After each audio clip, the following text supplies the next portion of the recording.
crafty friends, it's Sam Lewis. Recently I was asked for the dimensions and instructions on how to make this exploding box card. As you can see on the outside, there's fussy cut flowers, and there's even more fussy cut flowers on the inside. This was made using the Crafter's Companion English Country Garden 12 by 12 inch paper pad. You can use either the 12 by 12 inch, or as I've done with this card, I've used the 6 by 6 inch pad from the Just for Men collection by Crafter's Companion. With this card that you've already seen, the inside is filled with fussy cut flowers, and that is what we're going to make today. But you can also, see the band just slides off, leave the middle empty to fill with a gift or sweets. And there's also a little tag which we'll be putting on ours as well for to write a greeting for the recipient. So I'll just move all this aside. Today we're going to use the Crafter's Companion Shabby Chic collection 12 by 12 inch paper pad, as well as one A3 sheet of Centura Pearl Fresh White, which is double-sided, so that whether you're looking at the outside or the inside of the box, both sides have got that nice pearlized finish to it. From this paper pad, we are specifically going to use these 3 sheets. There is the option also to use a 4th sheet, but I will speak more about that in a moment. So the first sheet we're using is this one. We'll be using most of the sheet to cover the box, and we'll be fussy cutting out these flowers here as well as some of these. On the second sheet we're using more of this paper to cover the box itself, and we'll be fussy cutting out some of these blue flowers. Finally, this third sheet again covers more of the box, inside of the box specifically. Now, I've done most of the fussy cutting already. So from this first sheet I have cut these flowers, and now this is where I spoke about the option of using an extra sheet of paper. You may choose to just mount these on the top of the band like that, or like I used on the other box, you can see I layered up the flowers to add a little bit of dimension. So if you choose to do that, you will need to cut into an extra sheet, but then you still have the rest of the page for other projects. I chose to do that so that I could decoupage up some of these flowers to add a bit more dimension to the band on the top. As well as fussy cutting that, sorry, I've just dropped something on the floor.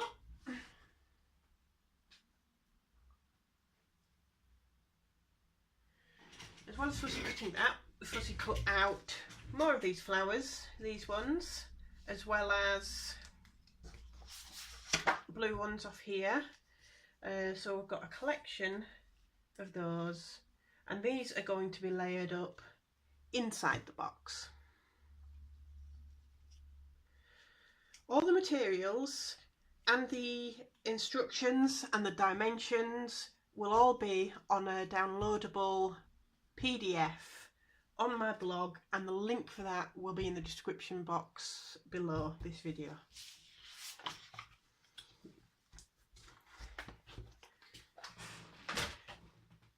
To save time again, I have already cut out and inked most of the papers that we will be using, but I will explain these as we go through the process.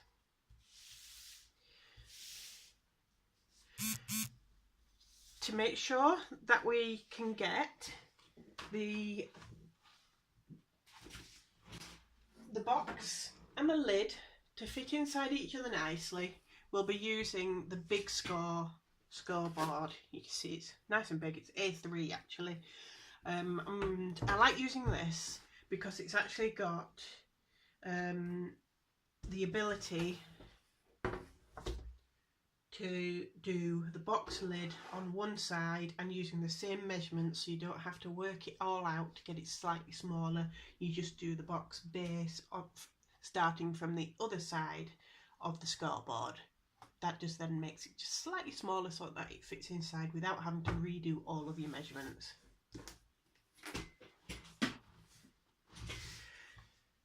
I'm going to start by cutting my Centura Pearl card for the box base, lid and band, as well as the little tag as well. I'll cut at this point, and you'll be able to get all of that from one piece of Centura Pearl. So I'm using my Fiskars paper trimmer, and for the base we are going to cut a piece of card measuring 6 3/4.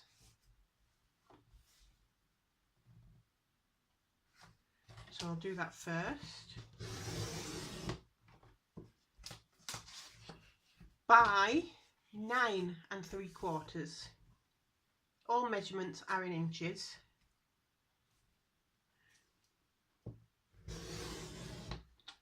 So that's going to be our base. If you want, so that you don't get confused what you're doing, you can just write that on. If you write dead in the middle, then it won't matter because you will be covering that with paper anyway. So that's our base piece. And now for the lid, using the same piece of card, we just bring it straight back in, and we're going to cut a piece measuring 5 inches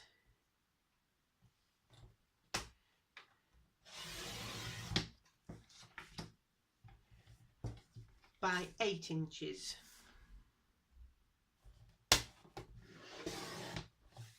And again, I will just write on there.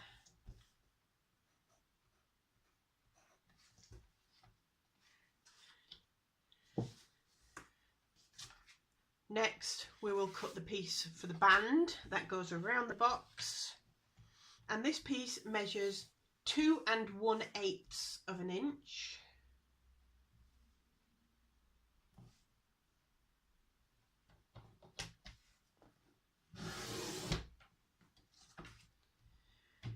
By 11 1/4 inches.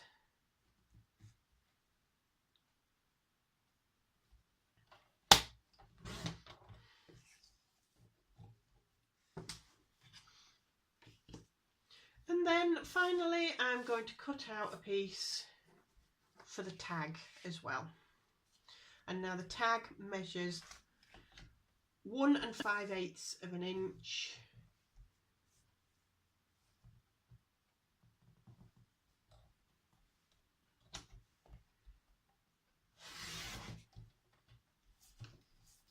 By 4 inches.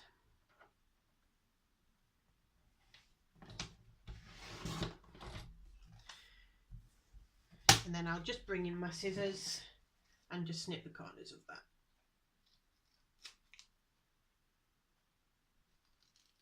To get the tag shape. If it's not quite how you want it, you can just nibble a little bit more off it, that's fine.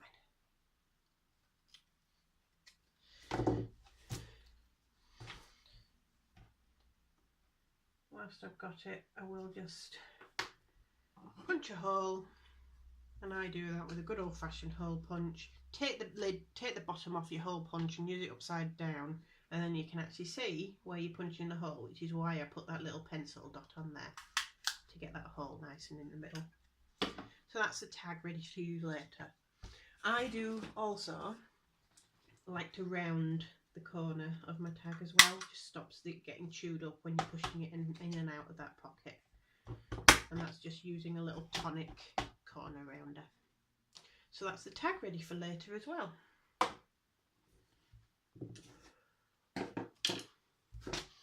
So now we are going to score these pieces so that we can construct the base and the lid of the box. I'm going to bring in the big score. Just shuffle some bits around here on my desk. That's right. And find the little scoring tool. It does actually come with one which you can keep up there, but I just keep it in the cup with all my other bits and pieces.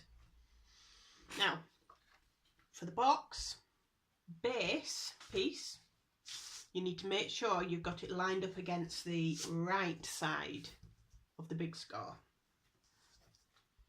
And we are going to, there's measurements at the top and the bottom, so we just use the bottom one for this, and we are going to score all the way around the box at 2 1/8 of an inch. So holding your card securely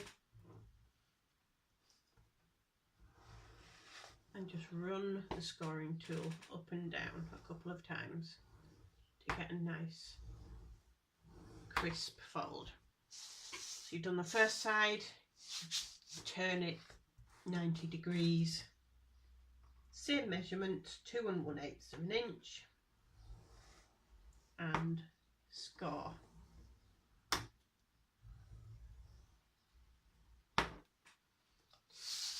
"90 degrees turn, 2 1/8 of an inch,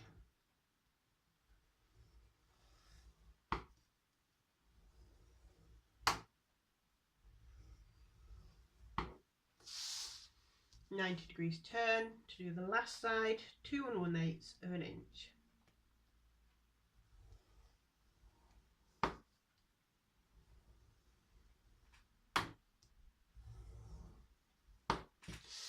So I'm going to score all my pieces before I fold them. So the next piece is the lid, and we're going to use the left side of the scoreboard to do that. And we're going to score all the way around at 1 1/4 inch.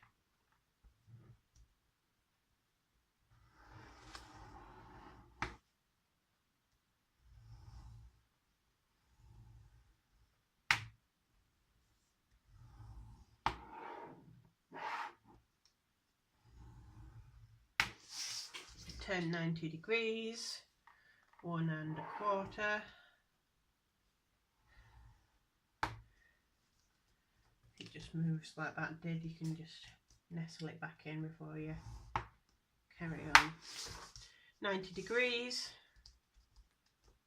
1 1/4.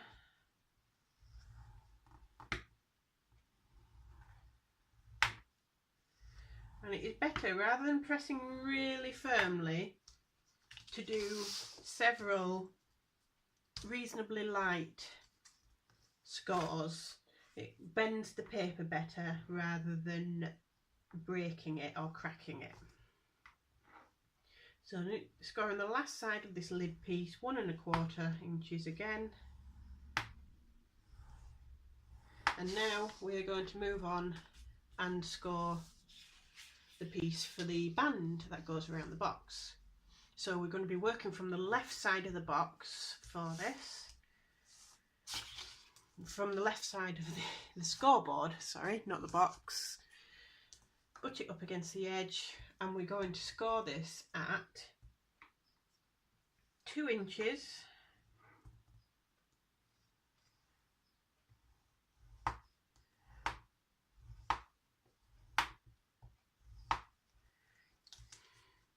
Then at 4 1/4 of an inch without moving it.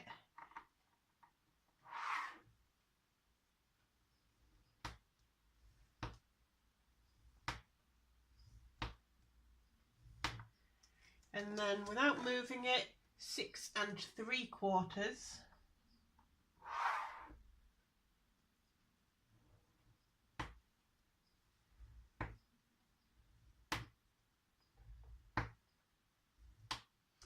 And then without moving it, 9 inches.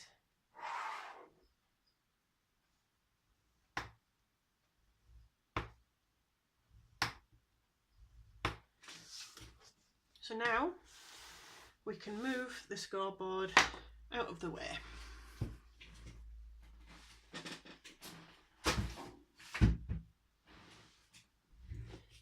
We've got our pieces now for this, for the base and the lid, and we are going to just find my scissors. We are going to do some cutting.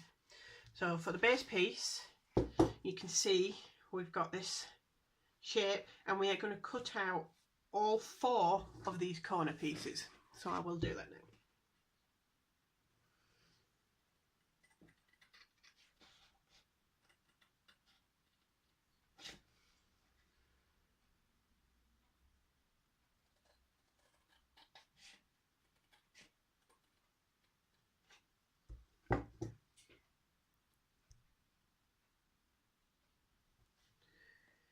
So I just paused that briefly just to cut out most of those bits, and I'm just going to cut out that last corner. They're still on the base piece, I haven't skipped any pieces.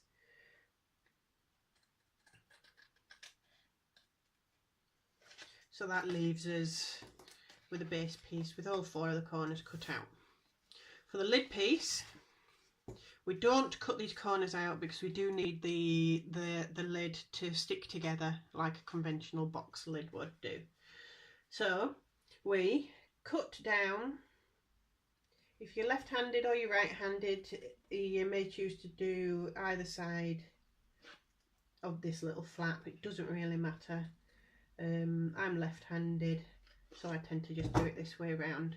So you can see we've cut out along the score line and then just a tiny little wedge, and that'll make it all fit together neater. Rotate 90 degrees and do that with the same, do the same with the next tab. So cut down that line and then cut a little wedge. Rotate and repeat.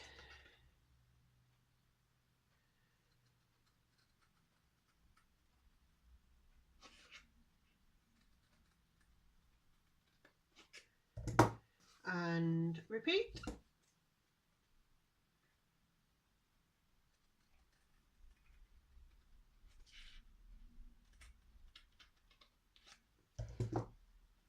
So that's all the pieces cut out on that lid piece. Now we are going to fold and burnish these score lines. So I'll bring in the bone folding tool. Let's do this base first. And so you want to turn it over. So if you scored it this way up, you want to turn it over to fold it. That gives a nice crisp score line.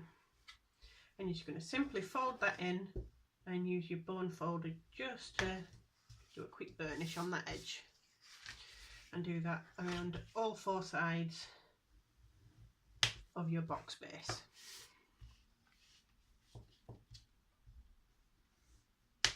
Centura pearl is lovely for scoring like this because it just doesn't crack, and it's really nice and rigid for construction pieces like boxes. So that's the base. Move that out of the way. Bring the lid back in. Again, turn it over to score. And do exactly the same. So we just fold in, including that little tab piece, and burnish. And then do that round all 4 sides. Not forgetting the little tab piece each time, and burnish. 3rd side, and the tab, burnish. And then the 4th side, not forgetting that tab again, and burnish. So that's all our folds done for the lid. Whilst we're here, we will go ahead and bend the piece for the belly band that goes around the box. I don't tend to burnish this just because I think it doesn't need it more than anything. So when we get to it, this will be glued together and that will be the band that goes around the box. So to glue this lid together, you can use either the Collal all-purpose glue, which I would tend to use most of the time, or for quickness, which is what I'm going to do now, I'm just going to bring in one of the Crafter's Companion tape pens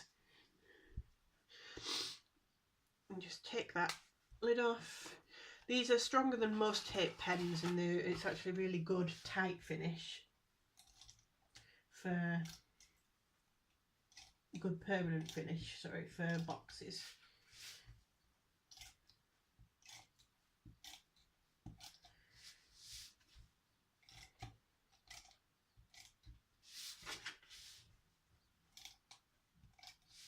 So as you can see, I'm just putting the glue on the, if you see it folds that way, so the glue is going on the tab on each of these. I can't remember where I'm up to with them now, but anyway, so I've done that one, never mind. So, and then we're just going to put this together. So if you make sure that the top line of these lines up, then your corners will be at 90 degrees.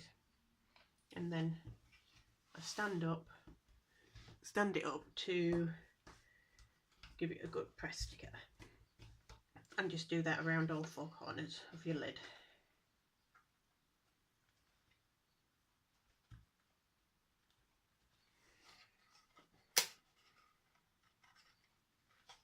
Better. And again, stand it on its side and give it a good press.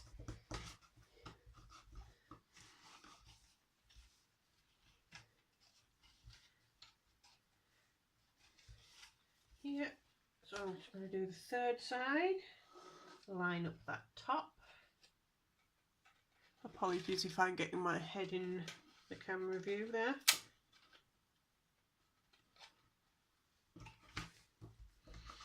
And press that down. And then the last piece, you just need to be a bit creative and just tuck that, just carefully stretch it a bit so that that tab tucks in there. And stick that down.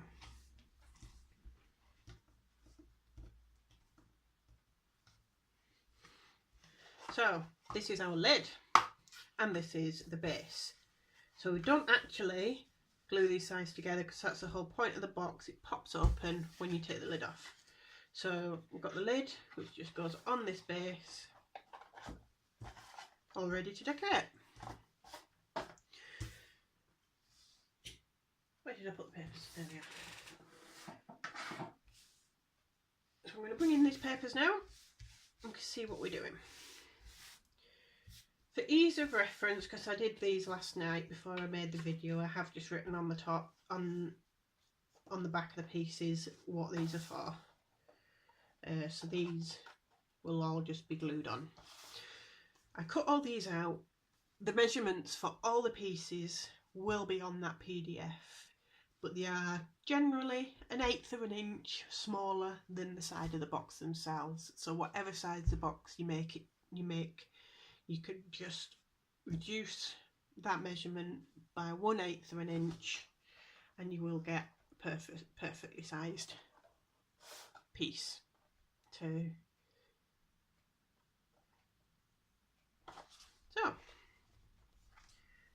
again, I used the Victorian Velvet and Faded Jeans Distress Inks, along with a smoothie blending tool from Creative Expressions, and I just inked round the edges of all the pieces. I did most of them just so that you wouldn't have to sit and watch me do all of that, but all I did is bit of ink on your thing and swipe it around the edge of the paper. Gives it a lovely distressed feel and just makes it look more finished, I find. So I very rarely do anything like this without inking the edges of the paper.